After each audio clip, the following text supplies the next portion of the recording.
L'heure est grave. Si nous convoquons cette conférence de presse, c'est que contrairement aux attentes de bon nombre de gens, la mise en place du processus de la monnaie unique ouest-africaine ECO ne va visiblement pas dans le sens de l'autodétermination des peuples.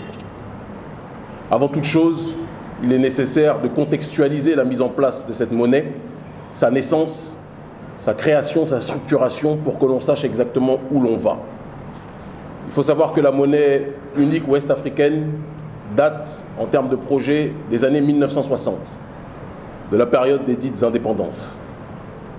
Les pères fondateurs du panafricanisme, en tout cas sur le continent et aussi évidemment dans la diaspora, puisque le panafricanisme est un projet global, les pères fondateurs estimaient qu'il était nécessaire qu'on arrive tôt ou tard à une monnaie unique, mais qu'avant ça, il fallait qu'il y ait des monnaies uniques sous-régionales.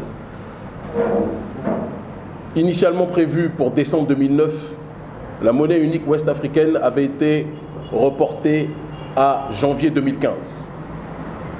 Malheureusement, le manque d'entrain, le manque d'engagement, le manque de rigueur de bon nombre de nos dirigeants africains avait fait qu'en 2014, ce projet de monnaie unique avait été laissé à l'abandon définitivement, alors qu'il était prévu pour janvier 2015 que cette monnaie soit mise en application. Il a fallu attendre que la jeunesse africaine, sous notre impulsion, l'ONG Urgence panafricaniste, en grande partie aujourd'hui, tout le monde le sait, qui a initié et structuré le front anti-CFA, front anti-colonialisme français en Afrique. Il a fallu que cette jeunesse africaine se mobilise partout sur le continent, mais aussi dans les Caraïbes, à qui nous rendons hommage, et aussi dans la diaspora, en France et à d'autres endroits, pour que les chefs d'État africains se sentent obligés de réagir face à cette polémique qui est devenue une polémique populaire, alors qu'auparavant c'était simplement une problématique incarcérée aux mains des élites et des économistes qui, méprisant trop le peuple, ne daignaient même pas parler au peuple ou expliquer à ce dernier quels étaient les mécanismes qui sous-tendaient justement la question du franc CFA. À force de dénonciation, à force de sacrifices, à force de risques, rappelons que certains d'entre nous ont été mis en prison. J'ai été incarcéré à Dakar. Certains d'entre nous ont été expulsés de plusieurs pays.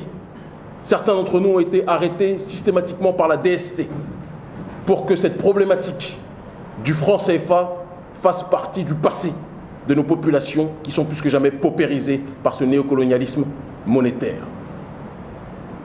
Entendant la pression populaire, les chefs d'État ont ressorti ce projet de la monnaie unique qui datait des années 1960, d'accord, en partant du principe qu'il était temps de mettre en application ce projet des pères fondateurs. Mais il y avait deux tendances dans cette Afrique de l'Ouest, dans cette CEDEAO.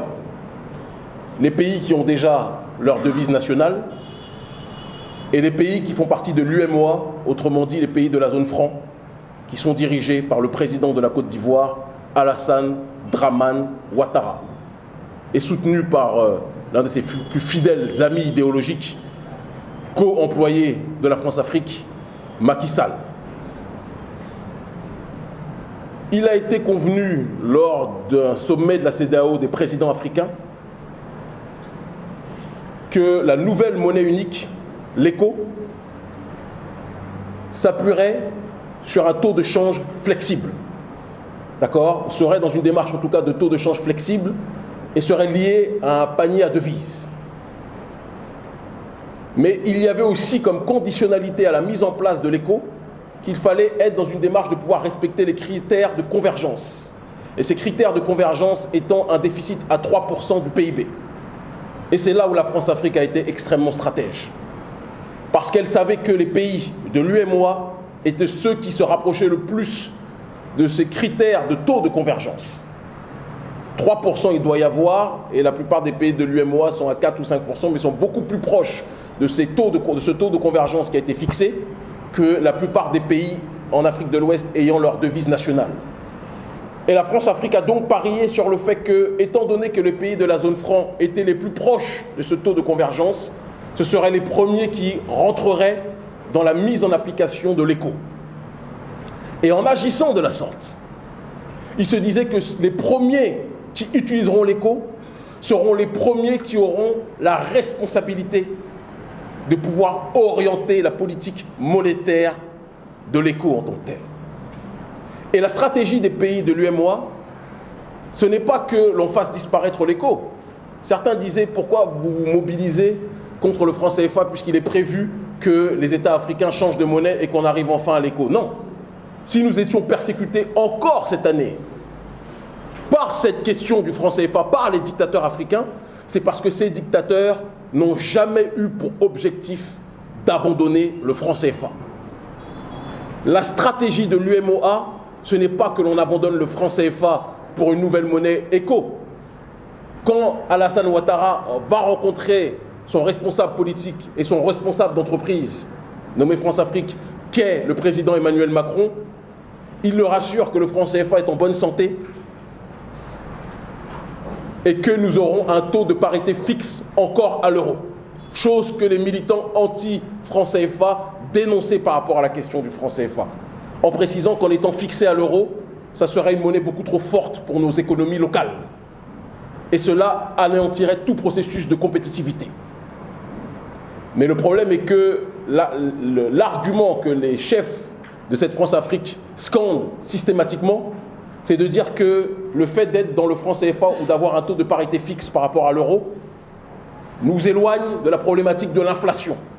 Mais c'est ça le problème principal de ces représentants du néocolonialisme français, c'est qu'ils ne parlent jamais de croissance économique ou ils ne se préoccupent jamais de croissance économique. La seule chose qui les intéresse, c'est d'agiter la menace de l'inflation. Leur objectif est d'élargir la zone UEMOA à tous les autres pays d'Afrique de l'Ouest ayant leur propre devise nationale. Et donc ils veulent une zone franc élargie, là où la population africaine veut la disparition du franc CFA. Si malgré tous nos sacrifices, Macky Sall, Alassane Dramane Ouattara et les autres dirigeants de l'UEMOA continuent de cracher sur le peuple, nous allons être obligés de repartir dans la rue comme nous l'avons fait partout en Afrique ces dernières années, plus fort que jamais. Et c'est en ce sens que l'ONG Urgence panafricaniste lance un appel à la mobilisation internationale contre l'élargissement de la zone franc aux autres pays d'Afrique de l'Ouest, d'accord, pour le 14 septembre, mobilisation transnationale partout en Afrique francophone, mais aussi dans la diaspora, dans les Caraïbes, là où nous avons nos antennes, en France, en Belgique et ailleurs, pour toutes les personnes qui se sentent liées par cette volonté de résister au néocolonialisme français. Macron nous a fait croire qu'il était disposé à ce que les populations africaines traitent leurs problèmes, mais ce n'est pas vrai. La France fait de la sous-traitance avec la Côte d'Ivoire, qui est son cheval de Troie. Et quand je dis la Côte d'Ivoire, je ne parle pas de la population ivoirienne que j'aime intensément, qui est une population fière et digne, qu'il soit Djoula, qu'il soit Bété, qu'il soit Mossi ou Bété. Le problème n'est pas l'ethnie ou la nationalité. Le problème de la Côte d'Ivoire, c'est son président de la République. Le problème du Sénégal, ce n'est pas ce brave et extraordinaire peuple sénégalais, c'est son président de la République. Tant que certains chefs d'État décideront de servir les intérêts de la France avant de servir les intérêts de l'Afrique, il faut qu'ils sachent qu'ils trouveront la jeunesse africaine sur leur chemin. Nous n'avons pas peur des coups. On nous a mis en prison. Certains ministres m'ont menacé. Certaines autorités m'ont expulsé. Mais nous sommes toujours debout. Et nous prenons à témoin la population africaine. Si nous ne prenons pas nos responsabilités nous-mêmes sur le terrain, sur ce continent, personne ne le fera à notre place. Ce que les élites africaines ne font pas pour le peuple doit le faire lui-même, quel qu'en soit le prix à payer. Ceux qui connaissent notre combat savent, avec toutes les épreuves que nous avons connues, que si nous sommes debout, c'est que nous n'avons peur de rien. Nous ne sommes pas de ceux qui disent qu'il faut jeter le projet éco à la poubelle. Non. Le simple changement de nom, même si le nom en question n'est pas un nom que les populations ont choisi globalement, il n'y a pas eu de référendum, mais on va dire qu'on va passer cette étape.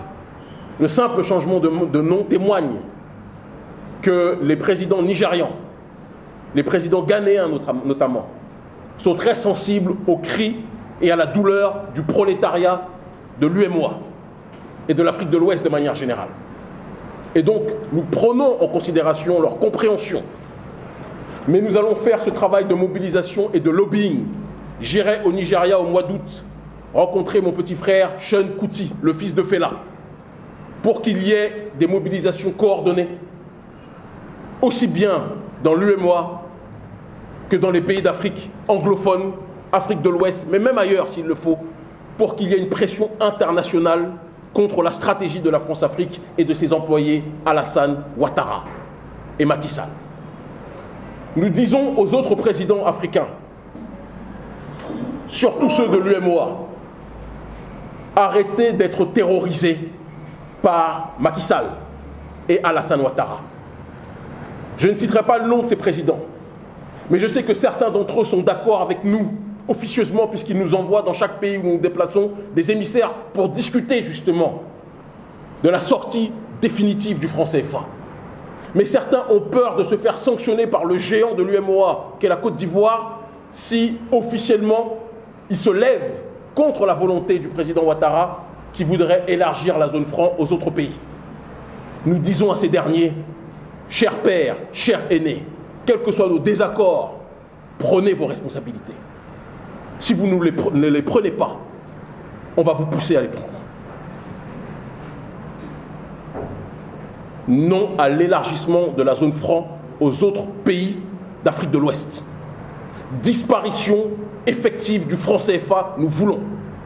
Quand Alassane Ouattara sort du palais de l'Élysée et déclare que l'ECO aura la parité fixe, alors qu'il avait été prévu quelques semaines avant, parité fixe avec l'euro, alors qu'il avait été dit quelques semaines avant à Abuja, au sommet des chefs d'État, que ce serait un taux de change flexible. Cela montre la volonté de Alassane Ouattara de passer au forcing pour imposer le franc CFA aux autres pays. Nous ne pouvons plus laisser cet homme mettre à feu et à sang notre continent, mettre à feu et à sang l'Afrique de l'Ouest. La responsabilité qui est la sienne sera portée sur plusieurs générations si notre population, si notre génération ne prend pas ses responsabilités. Je tiens aussi à préciser que je n'ai pas un problème humainement, individuellement avec Alassane Ouattara.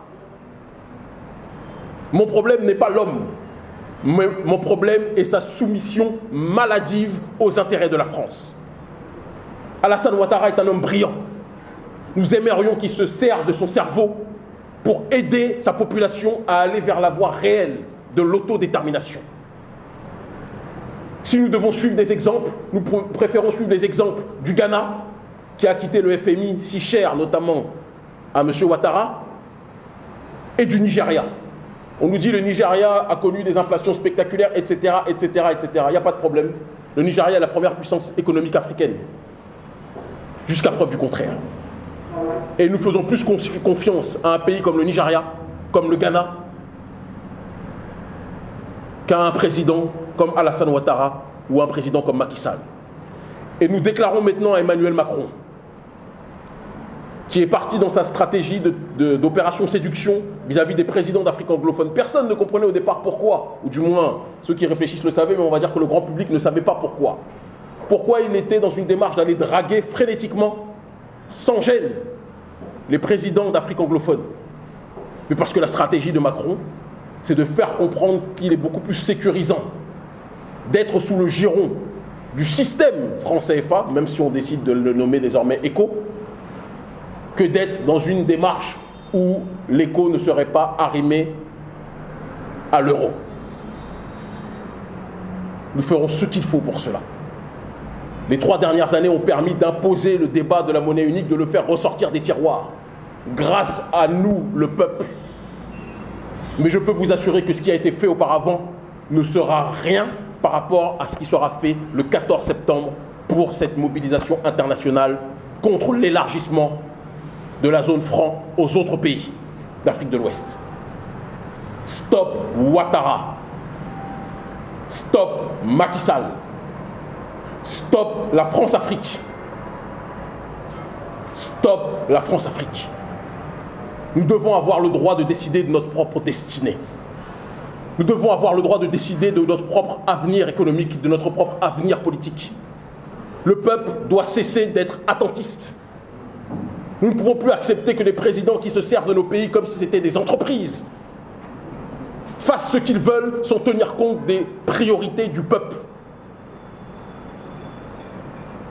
Ouattara nous parle des avantages de la zone franc.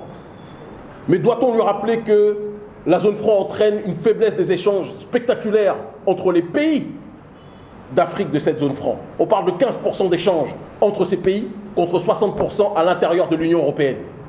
Ça ne dérange pas M. Ouattara? Ouattara dit que c'est bon que le franc CFA soit arrimé, ou que l'éco, puisque ça va être son nouveau nom, que l'éco soit arrimé à l'euro. Mais l'euro est une monnaie beaucoup trop forte pour les économies locales. Et comme nous le disions tout à l'heure, cela entraîne un anéantissement systématique de tout processus de compétitivité. Et d'ailleurs, la balance commerciale des pays d'Afrique de la zone franc, doit-on le rappeler, est déficitaire à l'exception de la Côte d'Ivoire, très bon élève de la France-Afrique. Doit-on aussi rappeler que les économies des pays d'Afrique de la zone franc, à partir desquelles les banques rationnent en crédit et prêtent très peu, souffrent de sous-financement chronique? La faute à qui? La faute à nos présidents, qui sont obsédés par la lutte contre l'inflation, CF Ouattara, plutôt que d'être préoccupés par la croissance économique. Doit-on aussi rappeler que ce système de la zone franc si cher au président Ouattara, et je tiens à demander à la presse, arrêtez les gros titres qu'Kémy Séba attaque Ouattara. Le problème n'est pas qu'Kémy Séba attaque Ouattara. Le problème est l'élargissement de la zone franc au reste des pays. Cessons les titres sensationnels et combattons cet élargissement-là. Le franc CFA autorise la libre circulation des capitaux. Et cela facilite le rapatriement des capitaux de certains dictateurs africains en Suisse et le rapatriement des capitaux des entreprises françaises en France, sans aucun contrôle. Doit-on aussi parler de l'impossibilité de placer ne serait-ce qu'une partie de ressources africaines dans le circuit bancaire pour que ces dernières puissent générer des intérêts? Ça, ce sont des éléments que l'on doit dire. Donc, quand on nous dit que l'éco est une nouvelle monnaie, mais que le trésor français est toujours là, que l'arrimage à l'euro est toujours là, je tiens à dire que c'est une déclaration de guerre pour la jeunesse africaine et nous allons prendre, et quand je dis jeunesse, jeune ou moins jeune, homme ou femme, et je le dis avec froideur, nous allons prendre nos responsabilités. Et les chefs d'État qui seraient tentés de nous faire des menaces comme ça a été fait récemment, nous vous adjoignons, si vous n'avez pas le courage de faire ce qu'on fait, à nous laisser nous mobiliser contre l'impérialisme français. Et si vous choisissez l'impérialisme français plutôt que la jeunesse africaine saura s'en souvenir. Les présidents en Afrique ne sont pas éternels, même si certains records nous font croire que c'est le cas. CF Paul Biya, qui a duré au pouvoir 37 ans, c'est mon âge aujourd'hui. Donc quand je prenais le biberon, il était au pouvoir, et quand je donne le biberon à mes enfants, il est encore au pouvoir. Mais chaque plaisanterie a un début et une fin. Et le moment venu, nous nous préoccuperons aussi de cette problématique en Afrique centrale. Pour l'instant, l'urgence est que l'éco soit une monnaie au taux de change flexible, non arrimé à l'euro, et dont la direction soit laissée majoritairement au Nigeria et au Ghana. L'Afrique libre ou la mort, nous vaincrons. Ce que les élites ne font pas pour le peuple le fera lui-même. Donc mobilisation le 14 septembre, journée internationale dans tous les pays d'Afrique de l'Ouest, dans la diaspora, ceux qui le souhaiteront, et dans les pays anglophones, en dehors même de l'Afrique de l'Ouest, pour ceux qui le souhaiteront aussi. Merci infiniment.